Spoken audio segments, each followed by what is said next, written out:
Good afternoon and a very happy new year to all of you. Thank you so much, Chandana and Manasa, for that beautiful introduction. Thank you so much. All of you really made my day. Um, Wishing all of you a very, very happy new year. Uh, and also, I would like to tell you that I'm a very proud member of Rotary Bangalore Abilities. Manasa was just introducing that I was the best outgoing student award. I mean, I received the best outgoing student award and a rank and things like that. In fact, it was that very episode which brought about a big turn in my life. While walking back from college with the best outgoing student award and a rank certificate in my hand, uh, I was stopped by an auto. A passenger sitting behind me uh, stopped and offered me something. I really could not figure out what he was offering. And then I suddenly realized it to be a 1 rupee note which he had safely placed on my hand. Okay, and for a moment I was a little confused. I was a little perplexed, and then I asked him, "What is this for?" He said, "Madam, you can use it." Use it? Is he offering money or is he asking for change? Then he said, "No, no, madam, you use it for something that you will require for." My blood really started boiling, and I removed my dark glasses, which I usually wear for protecting it from dust and heat. I gave him a cold look, and then I told him, "You're offering me money? You want me to take 1 rupee?" You know, I was really, really, really agitated. Probably the color of my face must have changed. And I went home and I kept telling, "I'm not a beggar. I'm not a beggar. I'm not a beggar." I was muttering this for a few days. You know, this very Priya in her 18, 19, and 20, I was really heated all the time, when people would react in a very, very different way. But today, I feel I should have taken that 1 rupee and bought peanuts with it, So that was just in a lighter vein. But after contemplating for some time, my dear friends, I really thought that this person who had offered money probably had not come in contact with somebody who was challenged, either as a family member or as a classmate or, a colleague or a neighbor. It was at this point in time I realized that how important it is to sensitize the public and create awareness about the different aspects of disability.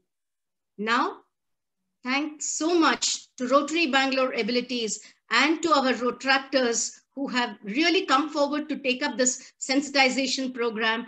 In fact, this topic is so relevant and so dear to me because of this very instance which has brought about a change in my life. And I'm sure if all of you, make it a point to talk to one challenged individual, I'm sure they will all have a lot of stories, which you can consider it very entertaining or very educative. I've started laughing at myself whenever I undergo such episodes, and I also remind myself that it is that sensitization program which will make all the difference. And our Rotary family has taken the initiative of, sensitizing people and educating a lot of people out there.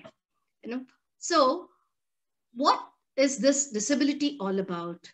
And a lot of our friends have already talked about it, have discussed various issues. I wouldn't want to touch upon it again and again, but I really feel physical disability lies in the mind. Disability itself lies in the mind. Whether it is a partial or total loss of vision, loss of a limb, whether it is multiple sclerosis, hearing impairment, or whatever you may call it, disability lies in the mind. And the real disability is when the individual is not able to cross over obstacles or challenges put forth to him or her by nature. Okay, so the real problem, my dear friends, what challenged individuals are facing today are problems of acceptance, problems of, uh, getting a little more of empathy, compassion, and that friendly treatment. When I say acceptance, it is kindly identify them by their name or their profession or some good quality which is very, very predominant in them. I'm sure nature has bestowed every one of us with very unique qualities, capabilities, and talents. So we need to be identified, or we need to identify others with their positive strengths and not by their disability. You know how very difficult it is when somebody calls that blind person or this person on the wheelchair or that hearing impaired person. Why should we recognize somebody by their small physical limitation? You know, it is very rude. In fact, it's very convenient for them because they don't know the name, or they will not take that extra step to go and find out additional information about that person. But it definitely sounds very rude, very impolite, isn't it? So it's always nice to address a person by their strength. And disability is just one very small aspect of one's life. And this universe is very vast. So let us just set aside the disability and see the bigger aspects of a person's capabilities and creativities. And that is one thing. And second, what another aspect what a disabled person often experiences is you're either treated like a hero or like a zero. You know, when somebody comes across a challenged person, they say, oh, he has a sixth sense. A blind person, the moment I talk to him, he will recognize me. They're either, they say they have a sixth sense, or they are abnormal, they're super normal, they have all extra abilities. You're even complimented for very small things like, wearing a good dress or singing a song. That could even be done by a normal person, right? So that kind of a glorification about small things really embraces a challenged individual. Or the other side, there is one more, the extreme. Oh, what is it that they can do? There is nothing that a challenged person, it's after all, they are challenged. They may not be able to handle things. It's virtually a good for nothing kind of treatment is what people receive. We neither want to be treated like a hero nor like a zero. Let us all take the middle path and accept them as they are. Okay. So now, and our Arun Mohan sir spoke sufficiently about not liking sympathy. Giving loads of sympathy is not really something which is liked or cherished by anybody. Showing pity and, we can call it compassion. Compassion is a better word. Compassion and friendliness is all that will make the difference. What people need is a friendly approach. Include them in gatherings, include challenged individuals in meetings, in outgoing trips, in discussions, So these are situations where a friendly and a compassionate approach will be much more appreciated than having a sympathetic approach. And empathy will really help. I would not really support sympathy, but empathy is what people require. What the world needs to do is just put themselves in the position of a challenged individual and see what exactly they require, or they can just go up to them and ask, is there something that I can do for you? Or can you please explain how do you go about handling this particular software, or how do you move the wheelchair? These are things which will erase the dogma that is attached to disability.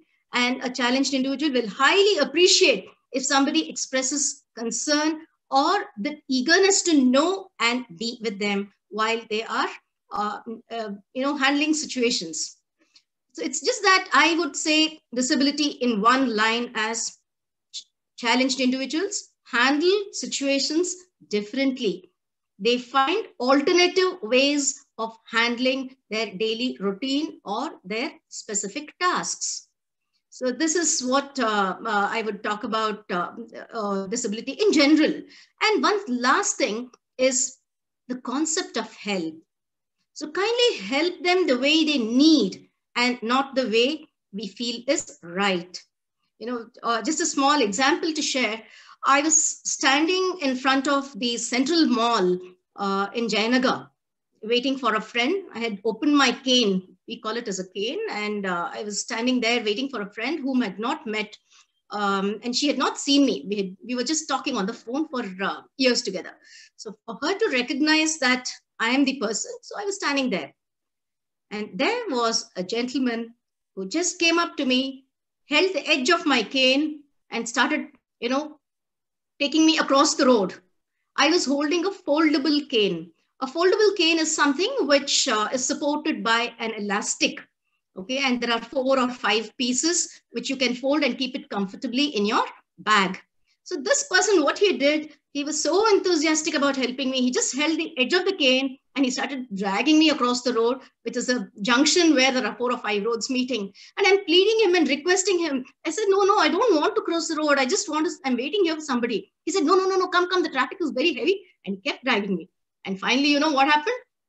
He had one piece of the cane in his hand and I had the other piece, and all the other pieces in between just broke and fell down and the elastic got cut.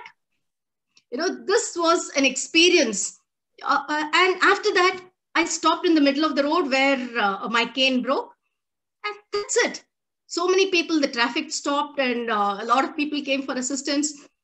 That person did not make an attempt to find out whether I needed help. So it was a very comical scene for everybody, but I was left very helpless on the road that day. So these are situations, giving a little bit of sensitivity. A person can be, just approach the individual and ask whether you need any help, and they will definitely tell you that I need help this way or that way. They will tell you what exactly they need. Okay, so out of my enthusiasm, I just shared these things, my friends, and very, very proud that Rotary has taken this initiative of sensitization. I would like to just touch upon a few tips. And today's topic, I've been asked to talk about sensitization about visual disability. So this is mainly focused for an audience. This is to a set of audience who can see but need to observe. Okay, so that is the focus of my today's talk. A few tips while interacting with a visually challenged person. Point number 1, introduce yourself before talking to a visually challenged person.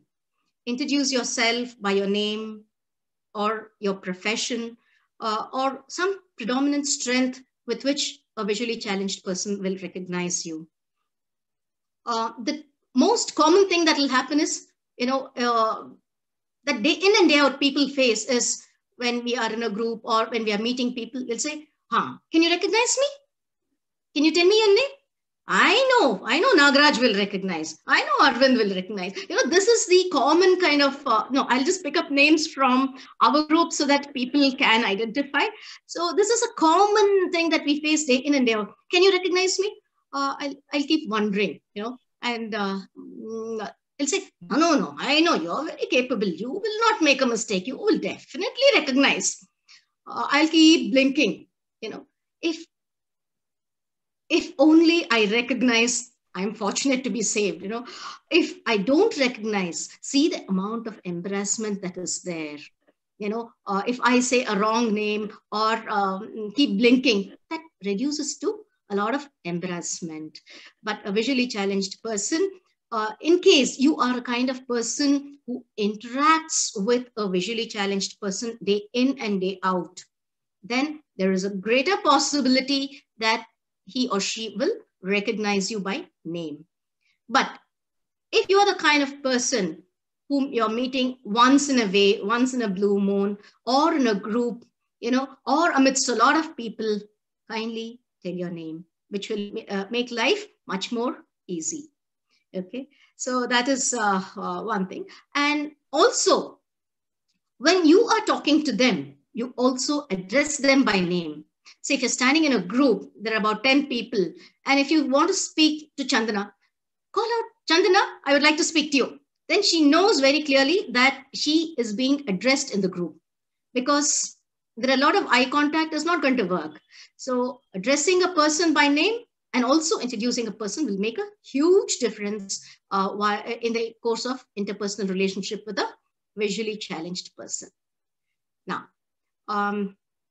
Then point number 2 is talk to the person directly.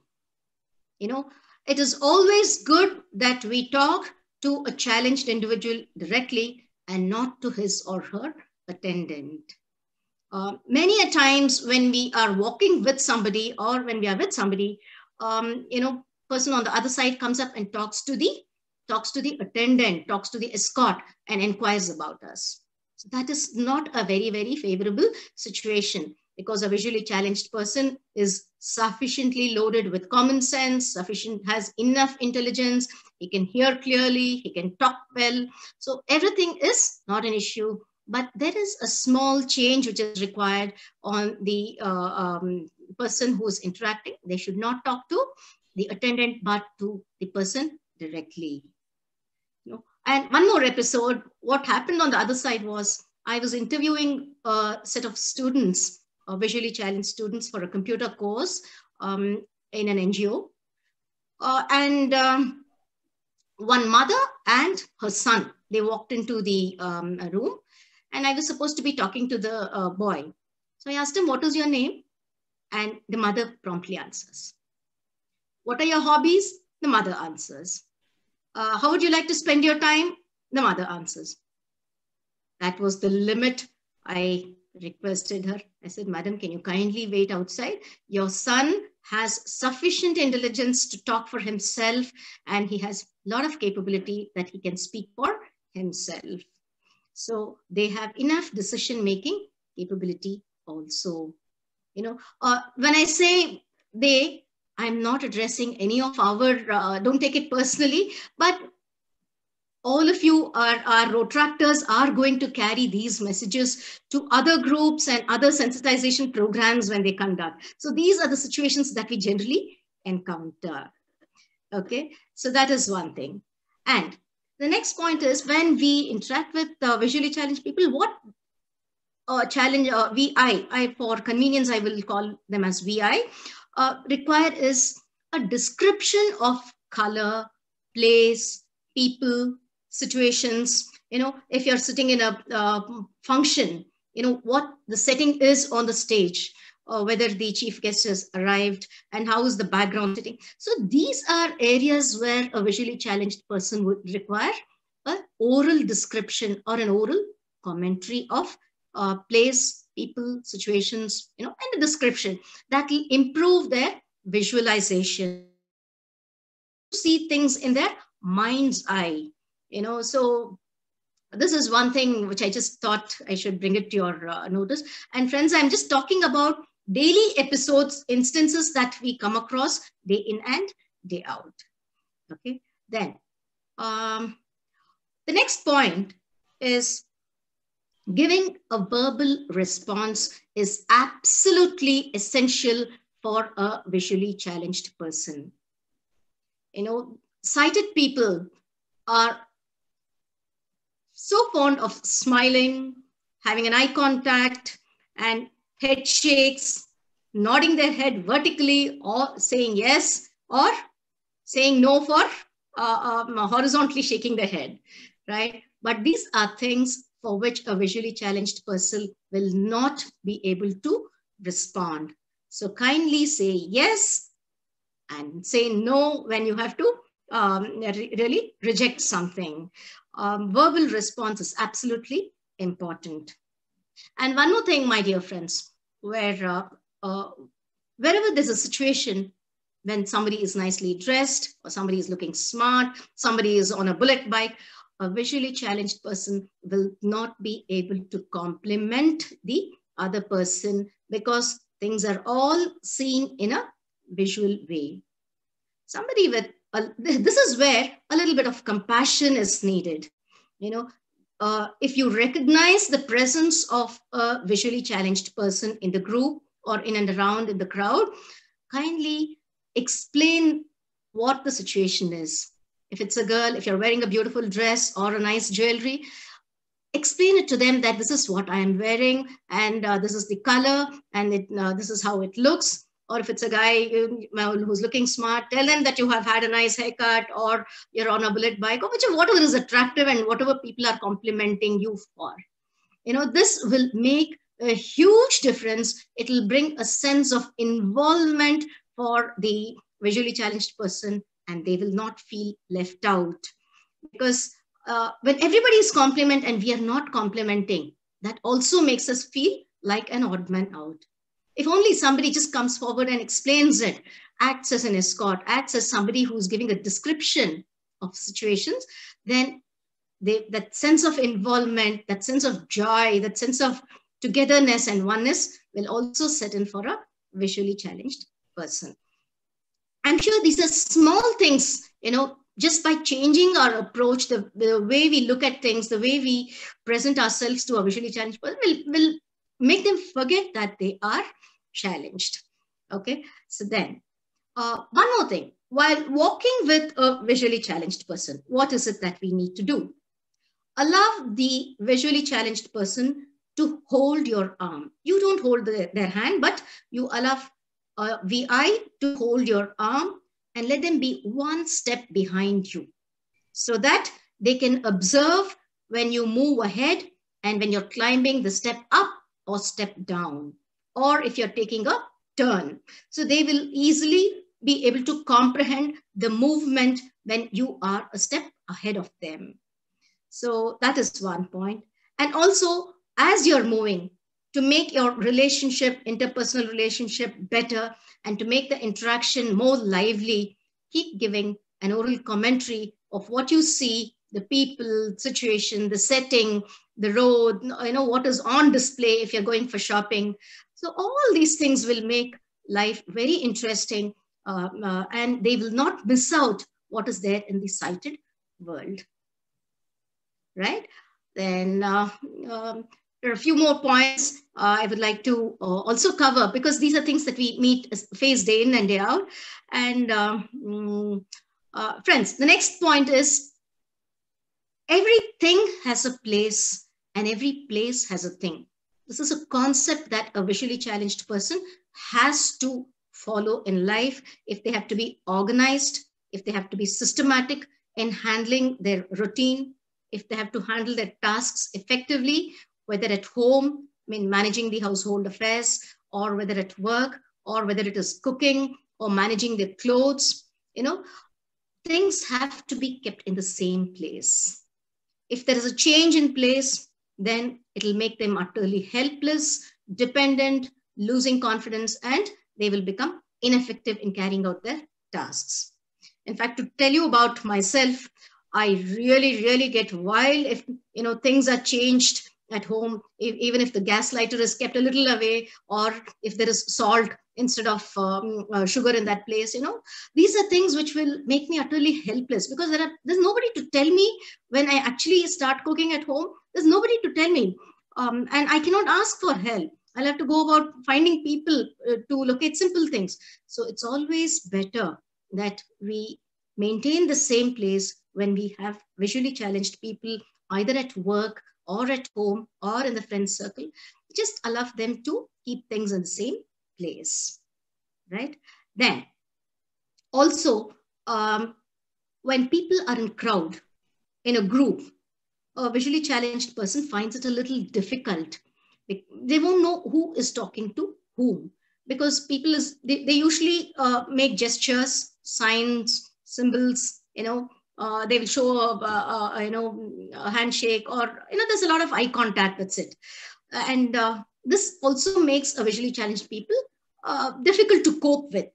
So if you want to talk, call them out by name. And it is here that a person acting as an escort with a lot of friendliness and compassion can escort them and then explain when somebody is approaching them. You can tell them where the entry is, where the exit door is, or escorting them to a food court. So these are small situations which will make a huge difference.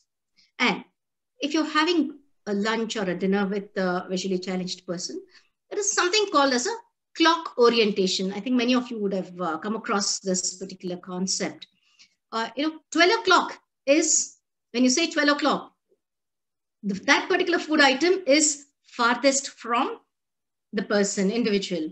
And 6 o'clock is a food item which is placed very close to the person.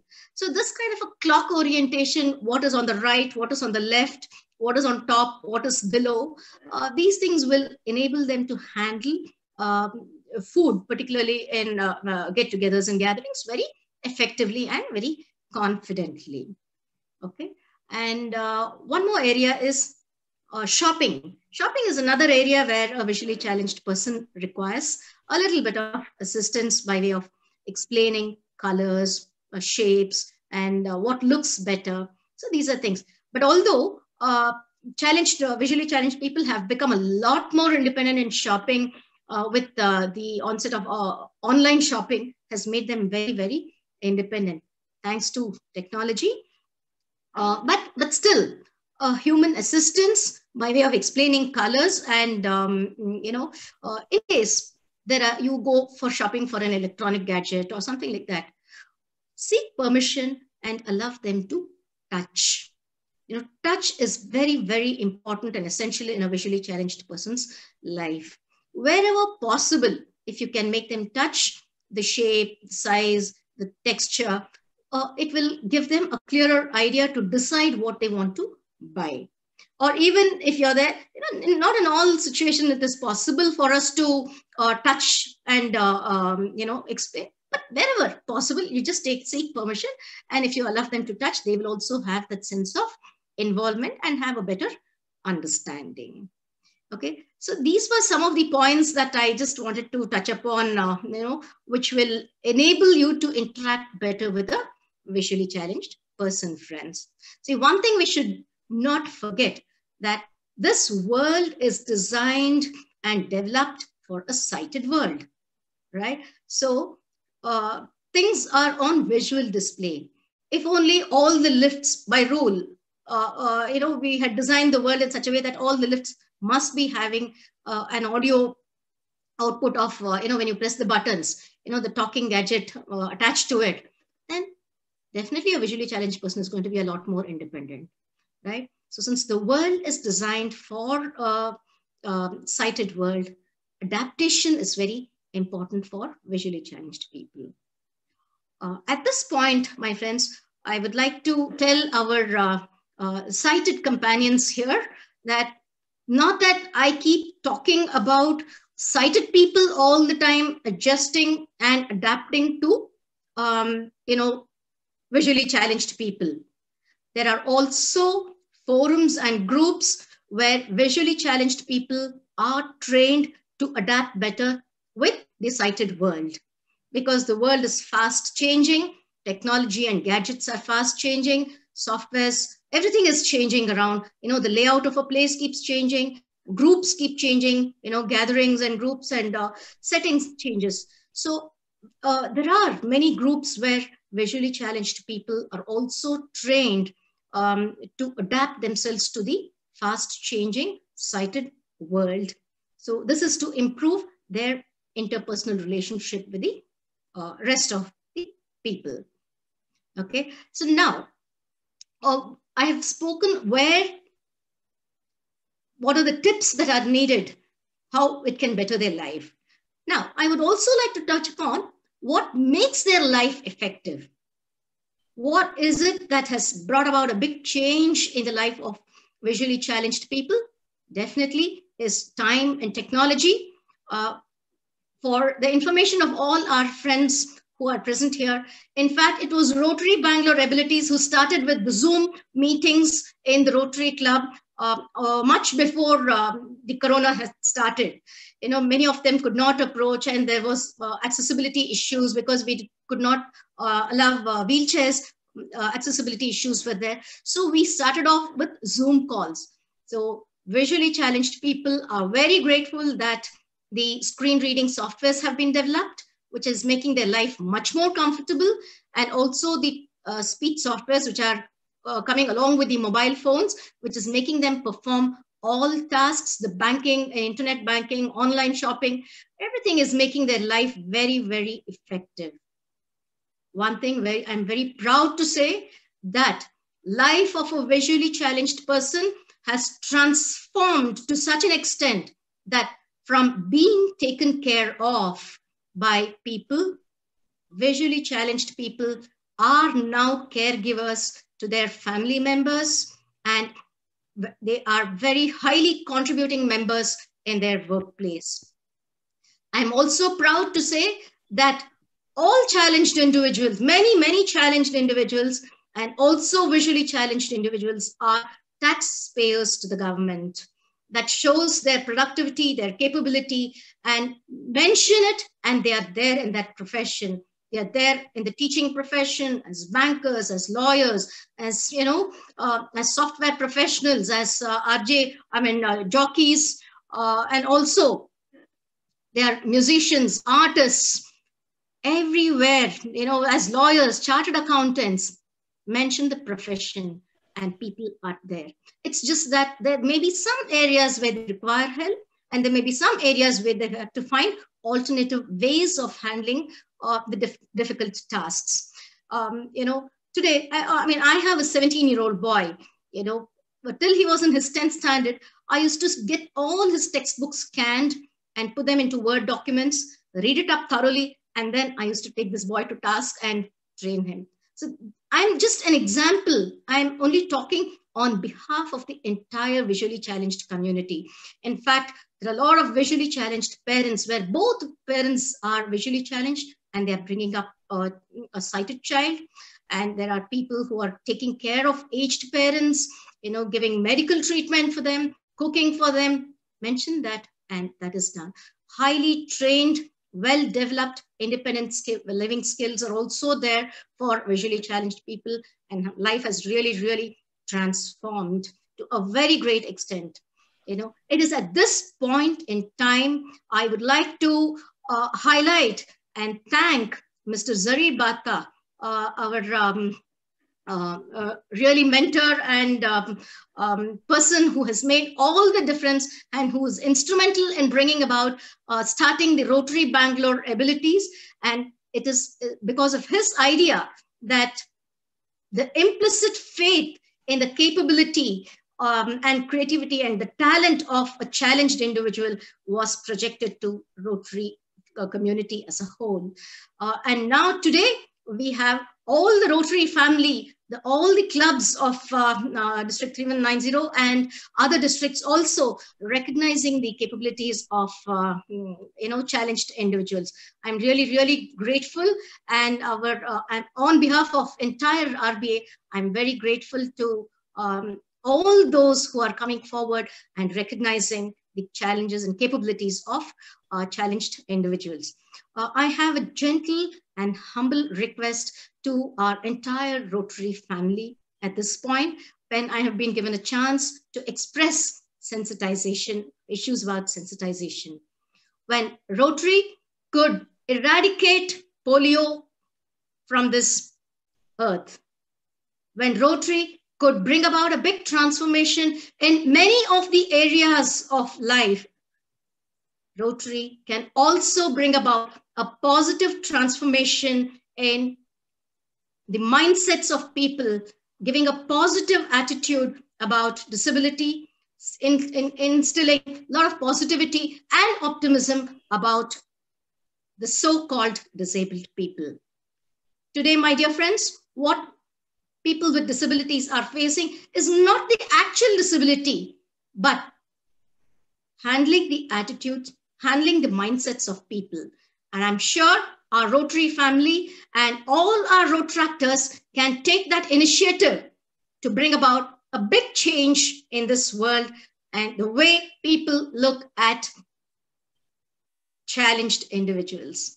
I really thank all of you for this wonderful opportunity given to me. In fact, it was a burning desire to talk about sensitization. Wherever I get an opportunity, I talk in schools, colleges, institutions, office atmospheres. Thank you so much once again for this wonderful opportunity. I will be more than happy to talk any questions if there are any. Thank you so much. Thank you once again.